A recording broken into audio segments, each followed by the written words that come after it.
मान सरकार के स्वास्थ्य क्षेत्र में 5 बड़े कदम। आम आदमी क्लिनिक की स्वास्थ्य सेवाएं अब घर बैठे व्हाट्सएप पर उपलब्ध। आम आदमी क्लिनिकों में 107 तरह की मुफ्त दवाइयां।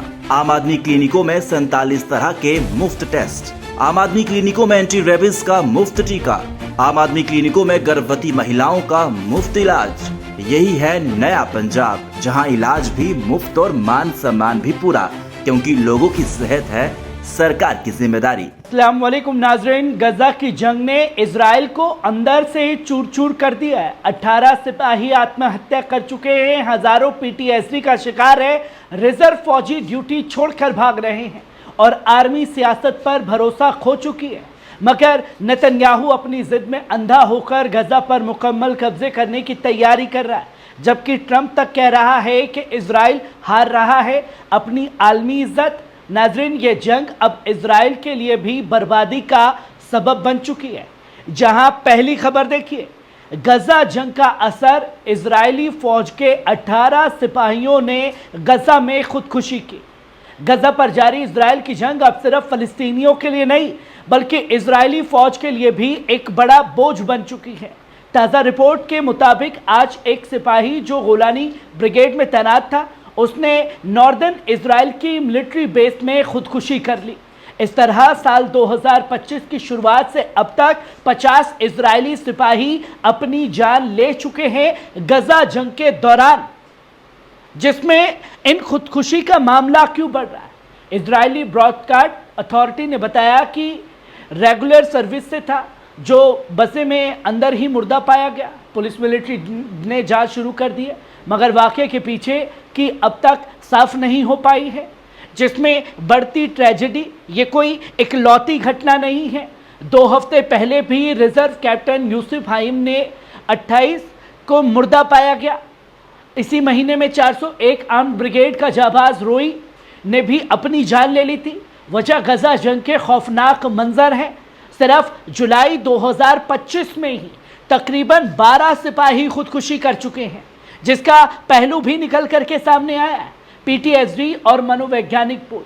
इजरायली अखबार हारतेज के मुताबिक हालात इतने संगीन हो गए हैं कि आर्मी ह्यूमन रिसोर्सेज डिपार्टमेंट के चीफ डाडो बार खलीफा को खास कमेटी बनानी पड़ी, ताकि सैनिकों और रिजर्व अफसरों को दी जाने वाली साइकोलॉजिकल सपोर्ट की जांच हो सके। फिर भी आलमी मीडिया रिपोर्ट्स ये चीख चीख करके बताती है कि 10,000 से ज़्यादा इजरायली जाबाज अभी भी post traumatic stress disorder PTSD से जूझ रहे हैं। इनमें से 3769 सिपाहियों को आधिकारिक तौर पर पागल घोषित कर दिया गया है, जिसकी तबाही का मंजर भी सामने है। गजा की तबाही और असर दिमाग पर बैठ गई है। याद रहे, ये सब उसी जंग का नतीजा है जो खासतौर पर शुरू हुई। अब तक 63,000 से ज़्यादा फ़लस्तीनी शहीद हो चुके हैं, 1,60,000 से ज़्यादा जख्मी हैं, ज़्यादातर औरतें और बच्चे हैं। 9,000 से ज़्यादा लोग गायब हैं और 348 फ़लस्तीनी भूख से शहीद हो चुके हैं। 127 बच्चे शामिल हैं भूख से मरने की संख्या में। अमेरिका की मदद और आलमी अदालतों की खामोशी के साए में इजराइल की जंग अब अपने ही सिपाहियों के लिए मनोवैज्ञानिक जंजीर बन चुकी है।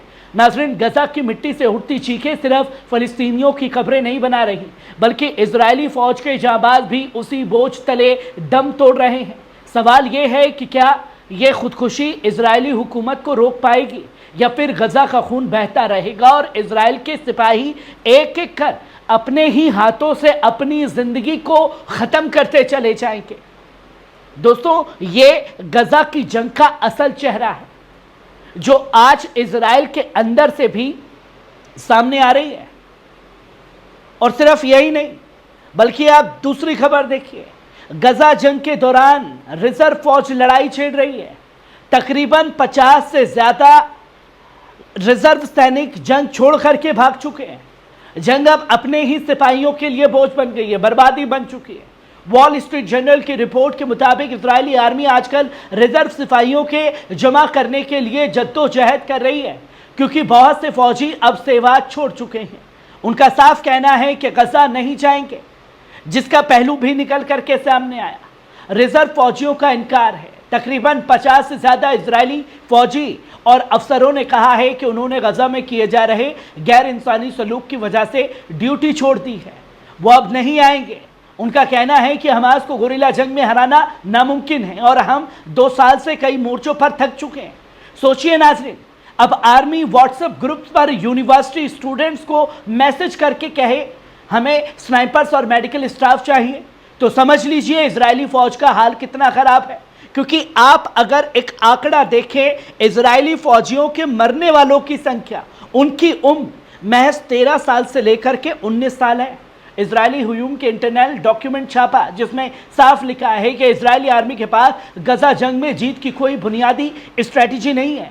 लाल निशान वाली पॉइंट्स अब तक पूरी नहीं हुई है, मुकम्मल घेराबंदी कर रखी है, पर गोरिल्ला लड़ाकों को सिविलियन से अलग करना, सप्लाई लाइनों को काटना, यानी जंग छिड़ी गई है, मगर नक्शा तैयार नहीं है। यह आम जिंदगियों को परेशान करने के लिए किया गया। सियासी और मिलिट्री अविश्वास। हारतेज लिखता है कि अब सियासी क़यादत और मिलिट्री लीडरशिप में भरोसा टूट रहा है। यही वजह है कि आज से इजराइल ने 60,000 नए रिजर्व फौजियों को भर्ती करने का ऐलान किया गजा सिटी पर मुकम्मल कब्जे के लिए, जिसकी जानकारी सामने आई। और ये तो हुई फौजियों की बर्बादी की कहानी। अब आप तीसरी खबर देखिए, नेतन्याहू की जिद। गजा पर जारी जंग अब इजराइल के अंदर ही गहरी दरारें पैदा कर रही है। इजरायली फौज अमेरिकी सदर डोनाल्ड ट्रंप और यहां तक कि मुख्तलिफ आलमी इदारों की मुखालफत के बावजूद वजीर आजम नेतन्याहू अपनी जिद पर कायम है। गजा सिटी पर मुकम्मल कब्जा करना है, सिर्फ ये सनक सवार है। इसके लिए आर्मी भी मना कर रही है, ट्रंप भी मना कर रहा है। रिजर्व फौजियों की कॉलअप है। 60,000 रिजर्व सिपाहियों को गजा ऑपरेशन के लिए तलब किया गया। इनमें से 40,000 अपनी यूनिट्स और बेस में लौटेंगे। तकरीबन आधे जंगजू सिपाही बाकी इंटेलिजेंस, एयरफोर्स और हेडक्वार्टर्स में तैनात होंगे। ये रिजर्व कॉलअप गैर मंसूबा था, यानी इस जंग को अब और लंबा खींचने की तैयारी की जा रही है, जिसके लिए आर्मी बनाम सियासत का मुकाबला बन चुका है। इजरायली आर्मी लीडरशिप बार बार कह रही है कि गजा पर मुकम्मल कब्जा खतरनाक होगा, जमीनी लड़ाई में नुकसान बहुत बड़ा होगा हमारा। रिपोर्ट्स के मुताबिक आर्मी चीफ एयाल ज़मीर, मोसाद चीफ डेविड बर्निया और शिनबेट एक्डिक हेड सबने नेतन्याहू को सलाह दी कि एक आंशिक डील कर ली जाए, 6 दिन का सीज फायर किया जाए, 10 इजरायली कैदी रिहा किया जाए, इसके बाद फलस्तीनी कैदियों और कुछ इजरायली कैदियों की लाशें सुपुर्द की जाए। मगर नेतन्याहू ने यह मशवरा नज़रअंदाज कर दिया है और कहा कि गजा पर कब्जा ही रास्ता है, इसके अलावा कोई दूसरा पहलू नहीं। अदालत और अवाम आमने सामने है। कई इजरायली शहरी अब सुप्रीम कोर्ट पहुंच गए हैं। उन्होंने दलील दी है कि गजा पर कब्जे का फैसला फौज की राय के खिलाफ लिया गया है, यानी अब सियासत, फौज और अवाम तीनों में दरारें साफ नजर आ रही। ये उस मुल्क का हाल है जो डंके की चोट पर कहता है कि हम जंग जीत रहे हैं। ये कैसी जंग जीती जा रही है जहां उसके साथ ना उसकी आवाम खड़ी है और ना ही आर्मी खड़ी है, जहां 5 लाख लोग कातर हालात में जिंदगी गुजार रहे हैं। कई अरब और यूरोपीय मुल्क इंसानी इदारों ने वाजे किया कि गजा में अब कोई महफूज जगह नहीं बची है। यहां तक कि डोनाल्ड ट्रंप, जिन्होंने हमेशा इजराइल का साथ दिया, अब कह रहा है कि जंग जारी रही तो इजराइल जीत भी लेगा, मगर अपनी आलमी पोजीशंस हार जाएगा, जिसमें सवाल कई सारे खड़े हो जाते हैं।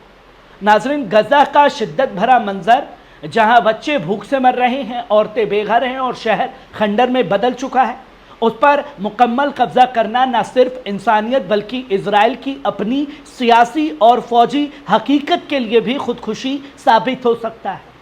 सवाल यह है, क्या नेतन्याहू की जिद इजराइल को अंदर से और बाहर से तन्हा कर देगी, जिसकी तस्वीरें लोगों के सामने बहुत जल्द आएंगी। कैसी लगी खबर, कमेंट बॉक्स में आकर के अपनी राय ज़रूर दीजिएगा। शुक्रिया।